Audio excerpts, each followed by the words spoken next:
What's up guys, my name is Cecine and this is the 3x3 Rubik's Cube tutorial.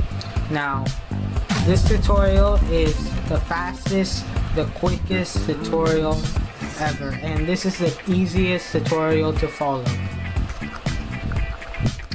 In order to solve the cube, you just have to slap it. Yes, slap it, like slapping the like button, for example. Now I'm gonna do 3,